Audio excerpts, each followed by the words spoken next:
اللہ سارے حضرات درود شریف پڑھیے، سارے پڑھیے صلاۃ و سلام یا رسول اللہ وعلی آلک و اصحابک یا حبیب اللہ۔ تمام تعریفیں حمد و ثنا اللہ تعالی جل مجدہ الکریم کے لیے، درود و سلام نبی اکرم نور مجسم شفیع معظم آقا کل ختم رسول دانہ سبل احمد مجتبی جناب حضرت محمد مصطفیٰ صلی اللہ تعالی علیہ وسلم کی ذات والا صفات کے لیے حمد و صلات کے بعد، دوستو، بزرگوں، بھائیوں، بالخصوص حضرات علماء کرام، مشائخ، سادات کرام، جیلانی صاحب نے، ان کے احباب نے اس خوبصورت محفل پاک کا انعقاد کیا ہے۔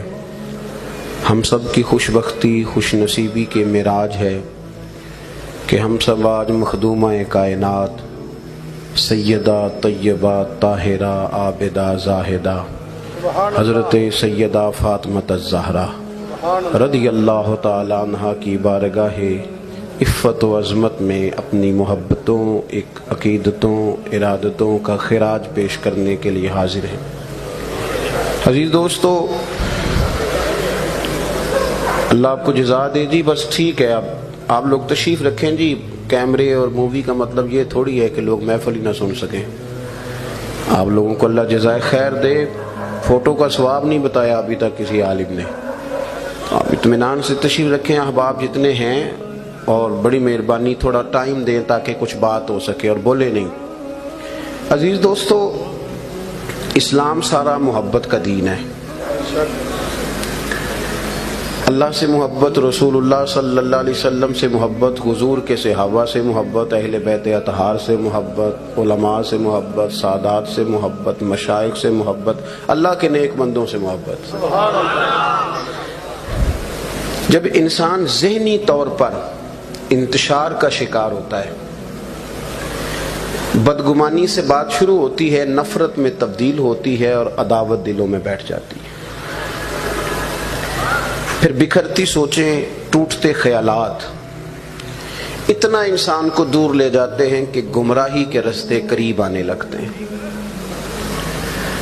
امت مسلمہ کے اندر غیروں نے جو بہت سارے بیج بوئے، ان میں ایک بیج یہ بویا کہ جو مقدسات تھے، جو پاک لوگ تھے، جو برگزیدہ تھے، جو اولین تربیت یافتہ تھے رسول کریم کے، ان لوگوں کے بارے میں عجیب و غریب نظریات پھیلانا شروع کیے۔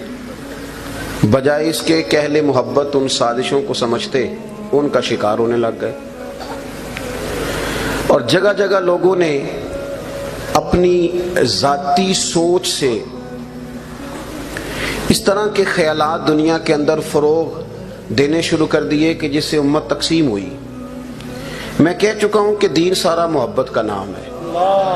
والذین آمنوا اشد حبا للہ، اللہ فرماتے ہیں جو ایمان لے آئے وہ اپنے رب سے شدید ہی محبت کرتے ہیں۔ قل ان کنتم تحبون اللہ فاتبعونی یحببکم اللہ، اور فرمایا جب تم محبت الہی کا دعویٰ کرو تو اس کی شرط یہ ہے کہ رسول کریم کی غلامی کرو، حضور سے پیار کرو، اللہ خود تم سے محبت فرمائے گا۔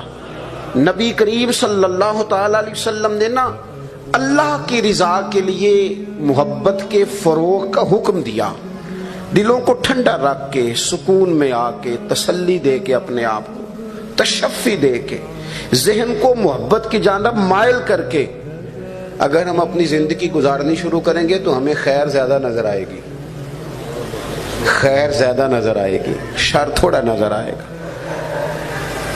محبت کا لہجہ اختیار کرنا ہے ہمیشہ، حضور کے صحابہ کے بارے میں بھی، اہل بیت اطہار کے بارے میں بھی۔ اور غلام غلامی کرتے ہیں، وہ بحث تھوڑی کرتے ہیں، غلام غلامی کرتے ہیں۔ ہم ہیں غلام صحابہ اور اہل بیت کے، ہم نے کرنی ہے غلامی، ہم نے بحث نہیں کرنی۔ امام احمد بن حنبل رحمۃ اللہ نے غلام خرید کے لائے تو فرمایا تیرا نام کیا ہے؟ اس نے کہا حضور غلاموں کا نام تو نہیں نہ ہوتا۔ غلام جو ہوئے، آپ کسی کو بھی آواز دیں گے تو میں سمجھوں گا مجھے ہی بلا رہے ہیں. تو آپ نے فرمایا، پھر فرماتے ہیں اس کی پہلی بات ہی میرے دل میں اتر گئی.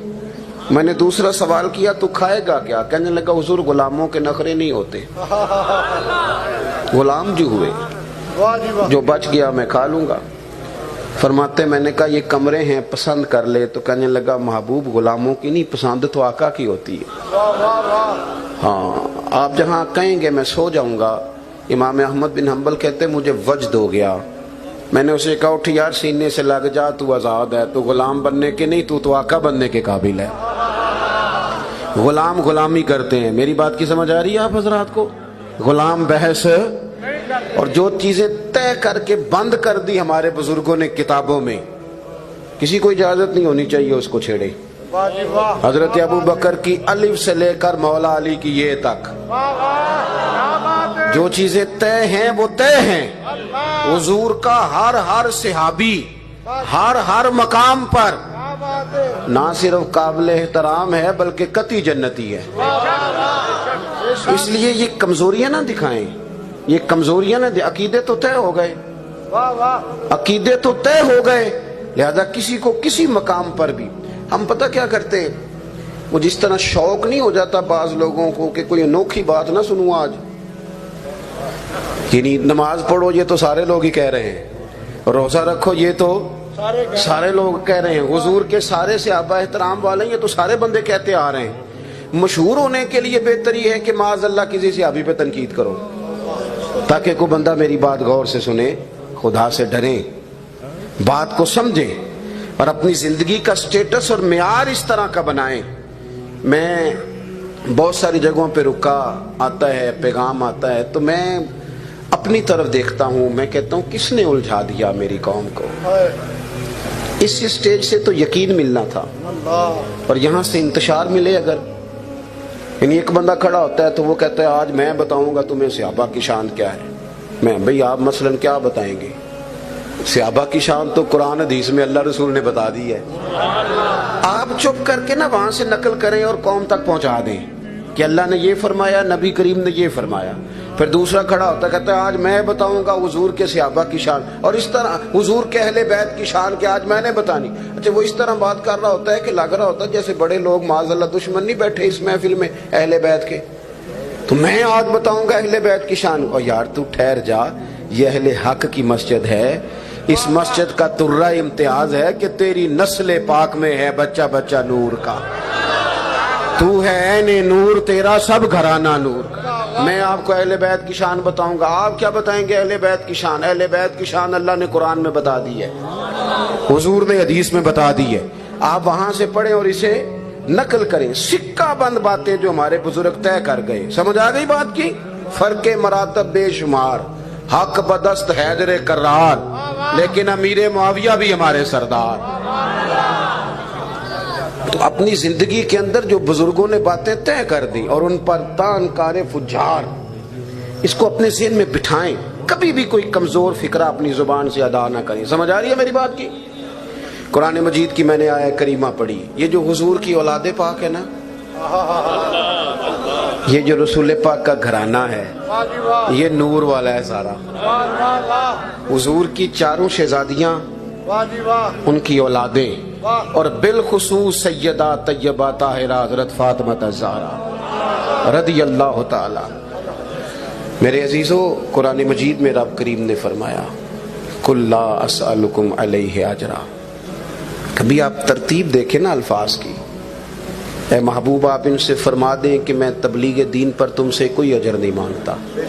إِلَّا الْمَوَدَّةَ فِي الْقُرْبَى، اگر کچھ کرنا ہے تو میرے قریبیوں سے پیار کرتے رہے، میری ازواج سے، میری شہزادیوں سے، میرے حسن سے، میرے حسین سے، میری فاطمہ سے، علی سے رضوان اللہ تعالی علیہ مجمعین. ان سے پیار کرنا، ان کی خاص محبت ہماری طبیعت میں ہو، ہمارا خاص ذوق ہو.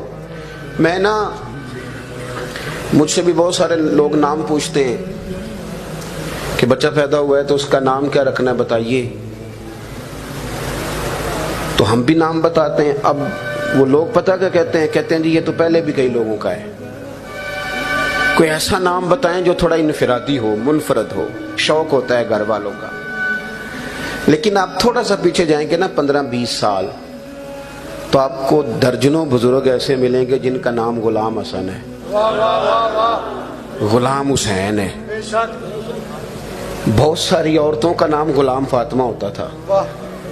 اچھا، وہ اب اس پر علماء کلام کریں گے کہ غلام فاطمہ بی بی کا نام ہو بھی سکتا ہے کہ نہیں، یہ اضافت بھی پوری ہوتی ہے کہ نہیں۔ چلے کنیز فاطمہ تو ہوا، غلام تو مرد کے لیے بولا جاتا ہے، لیکن اس طرح کے نام بھی لوگ رکھ لیتے تھے۔ اب یہ نام اگر کسی بزرگ کا ہے اور ان کی عمر 60-70 سال ہے، ان سے آپ پوچھتے ہیں کس نے رکھا تو کہتے ہیں میرے دادا جی نے۔ تب اگر ان کے بھی دادا جی نے رکھا تو بات کو 100-150 سال پرانی ہو گئی، یعنی 100-150 سال پرانے دادا جی کے ذہن میں یہ بات تھی کہ رب اگر مجھے پوتا دے گا تو میں حسن کا غلام بناؤں گا، میں حسین کا غلام بناؤں گا، یہ سوچیں تھی۔ ہم نے تیزی سے، اور پھر میں کچھ لوگوں کو وکیل بنے دیکھتا ہوں تو خود پریشان ہو جاتا ہوں۔ میں کہتا ہوں تقریریں چمکانے کے لیے تو یہ کام نہ کرو۔ تم صحابہ کی آپس میں اور اہل بیت اور صحابہ کی بات آپس میں بیان کرتے ہو، خدا سے ڈرو۔ جب رب نے فیصلہ کر دیا ہے کہ اشداء علی الکفار، وہ کافروں پر سخت تھے، رحماء بینہم، آپس میں تو بڑے مہربان تھے، تو پھر آپ کو کسی اور تاریخ کی ضرورت ہے؟ جب اللہ فرما رہا ہے رحماء بینہم، وہ آپس میں بڑے مہربان، وہ ہمارے نقیب نے، خطیب نے بڑی معذرت کے ساتھ، ہم نے کوئی ایسی بات کرنی ہوتی ہے جس میں مجمع ذرا نہ ہو، تھوڑی نہ محفل میں اچھل کود پیدا ہو جائے۔ میں ایک جگہ پہ تقریر کے لیے حاضر تھا، اب میں ڈھیلا ڈالا سا سیدھا سادہ سا آدمی ہوں، ٹھنڈی تقریر کرنے والا، بڑے نعرے لگوائے نقیب محفل نے، بڑے تگڑے، اور جب مجھے مائک دینے لگے تو میرے کان میں کہنے لگے جینجدہ مجمع میں تہنوں دیتا ہے نا، اینجدہ واپس کرنا جی۔ میں کہ یار تو ہی رکھ لیا، میں نے تو پتہ نہیں تو کی دسنا پہ ہے، وہ کیا مثلاً آپ نے کیا کر دیا ہے بندے، کوئی ان کو ڈگریاں مل گئی ہیں کیا مجمع، یہ کیا مطلب ماحول بنا لی، یہ سنجیدہ سٹیج ہے، ایسی کسی کے ہتھے دے دیں گے؟ یہ سٹیج تو علامہ سید احمد سعید کاظمی کا ہے، یہ تو حضرت محدث اعظم مولانا سردار احمد کا سٹیج ہے، یہ تو اکابرین کا سٹیج ہے، آپ ایسے جس کے مرضی والے کر دیں گے؟ تو چمکانی ہوتی ہے نا تقریر۔ ایک پرانے بزرگ تھے خطیب، ایک دفعہ خود وہ بات سنانے لگے، کہنے لگے ایک جگہ تقریر ہو رہی تھی کسی کی، تو کسی بچے نے روڑا مار دیا، روڑا کسی الماری کو آ لگا، لکڑی کی اکثر کھڑکیاں لگی ہوتی تھی، تو وہ کھڑکی کو روڑا لگ گیا، تو وہ خطیب صاحب کو موقع مل گیا بات چمکانے کا، کہنے لگے جڑی گولی مارنی ہے سامنے آ کے مارو۔ لوگ نعرے لگانے لگ گئے، وہ بڑی دیر نعرے لگتے رہے، وہ بعد میں کسی نے کہا جناب آپ کو پسینے سے شراب دور ہو گئے اور مجمع بھی ہو گیا، تو وہاں تو کوئی گولی شولی نہیں تھی، بچے کھیل رہے تھے، روڑا لگایا ہے، کہنے لگے چل تیرا کی گیا ہے جی، چٹ نعرے لگ گئے تھے۔ یہ نہ کریں کام، اس کو آپ اس طرح کا انداز تو نہ بنائیں کہ جس میں صرف مقصود یہ ہو کہ میں نے کام کروانا ہے۔ سنجیدہ فکری، معاملہ فہمی، اس امت نے سبق لینا ہے۔ ہم نے صرف بزرگوں کو ماننا نہیں، ہم نے بزرگوں کی بھی ماننی ہے۔ ہم صرف بزرگوں کو ماننے کے چکر میں ان کی ماننی کس نے؟ اور پھر ایک اور بات، اگر کبھی چاچا جی اور ابا جی کی لڑائی ہو بھی جائے نا، تو پتر اپنے ابا جی کی حمایت میں بول بھی پڑے، اپنے ابا جی کی حمایت میں بولا نا، چاچا کے خلاف بولا ہے، تو اگر ابا جی سیانے ہوں تو وہ خود ہی کہہ جاتے، کہتے پتر تو چپ کر، ساڑا پراما پراما دا مسئلہ ہے۔ تو جو چھوٹے ہوتے ہیں وہ تو فیض لیتے ہیں الصحابی کا نجوم سے، وہ تو فیض لیتے ہیں کہ میری اہل بیت کشتی نوح کی مانند ہیں۔ تو میں اپنے سنجیدہ فکر نوجوان دوستوں سے کہوں گا کہ ہمارا کام نہیں، ہمارا کام نہیں، بحث اگر کبھی کریں گے تو علماء حق کے لیے کریں گے، ہم نے تو سیدھا سیدھا فیض لینا ہے، اور زندگی آداب والی، زندگی آداب والی۔ میرے دوستو، حضرت سیدہ پاک، یہ تو وہ لوگ ہیں جن کا نام بھی، میرے اعلیٰ حضرت بریلوی رحمت اللہ علیہ کے چھوٹے شہزادے تھے مفتی اعظم مولانا مصطفیٰ رضا خان صاحب، ان کو مفتی اعظم کہا جاتا تھا۔ ان کے ایک مرید نے اپنے کسی دوست سے کہا کہ میرے جو مرشد ہیں وہ اس وقت ہندوستان کے سب سے بڑے مفتی ہیں۔ وہ کہنے لگا یار تمہارا طریقہ یہ ہے